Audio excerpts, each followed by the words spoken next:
చాలామంది KGF cinema చూసే ఉంటారు. అందులో ఆ సినిమాలో ప్రతి డైలాగు ఒక ఆణిముత్యంలా ఉంటుంది. కానీ ఒక డైలాగ్ మాత్రం నిజంగా అసలు మనసులకు తట్టుకుంటుంది. Powerful people come from powerful places and make their places more powerful. అంటే శక్తివంతమైన మనుషులు శక్తివంతమైన ప్రాంతాల నుంచి వస్తారు.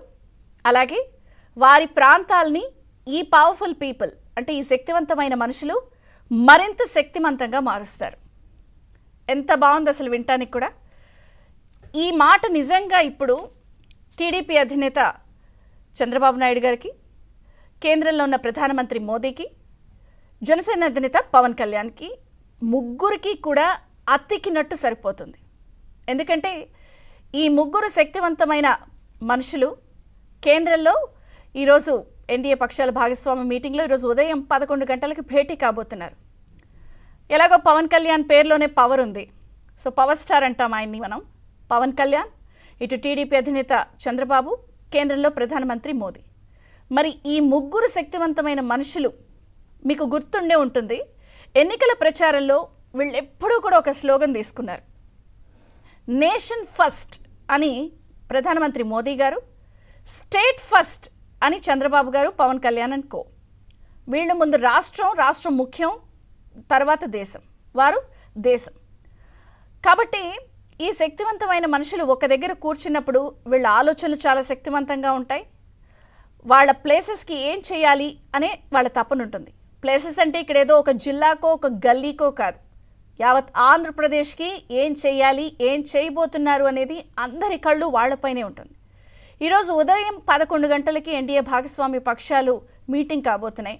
ఇప్పటికే నిన్న రాత్రే టీడీపీ అధినేత చంద్రబాబు ఢిల్లీ వెళ్ళారు, పవన్ కళ్యాణ్ గారు చేరుకుంటారు. సో వీళ్ళందరూ కూడా భేటీ అవబోతున్న నేపథ్యంలో 16 మంది ఎంపీలతో ఇప్పటికే చాలా శక్తివంతంగా ఉన్నారు. ఎన్డీఏ భాగస్వామ్య పక్షాల్లో ఈసారి మరి ఏం సాధిస్తారు, రాష్ట్రానికి ఏం తెస్తారు, రకరకాల కోరికలు, డిమాండ్స్, ఫండ్స్ ఎక్కువ రాబట్టగలుగుతారా, స్పెషల్ స్టేటస్ తెస్తారా, పోలవరం త్వరగా పూర్తవుతుందా, రైల్వే జోన్ పరిస్థితి ఏంటి, ఇవన్నీ ఒక చర్చ అయితే మరి ఇవన్నీ సాధించాలి, ఇవన్నీ తేవాలి అంటే మరి ఆ భాగస్వామ్య పక్షంలో కూడా అత్యధిక స్థానాలు, అత్యధిక బెర్తులు కూడా సొంతం చేసుకోవాలి. అప్పుడే మనం అనుకున్నటువంటి ఆ ప్రాంతాలు శక్తివంతంగా మారతాయి. మరి బెర్తులు అంటే ఏంటి? కేంద్ర మంత్రి పదవులు, క్యాబినెట్లో కూర్పులో భాగస్వామ్యం ఎలా ఉండబోతోంది అన్నదే అందరి చూపు. అందుకే ప్రజలందరూ అంటున్నారు, లెక్క తక్కువ కాకుండా చూసుకోండి షేర్ ఖాన్ అని. ఇద్దరికి అదే సలహా ఇస్తున్నారు. మరి ఇప్పటికే మూడోసారి ప్రధానమంత్రి మోదీ 3.0 లోడ్ కాబోతోంది. ఆదివారం ప్రధానిగా మోదీ గారు ప్రమాణ స్వీకారం చేయబోతున్నారు. ఆ తర్వాత చంద్రబాబు గారు ప్రమాణ స్వీకారం కూడా ఉంటుంది. ఇంకా డేట్ ముహూర్తం అనౌన్స్ రావాలి.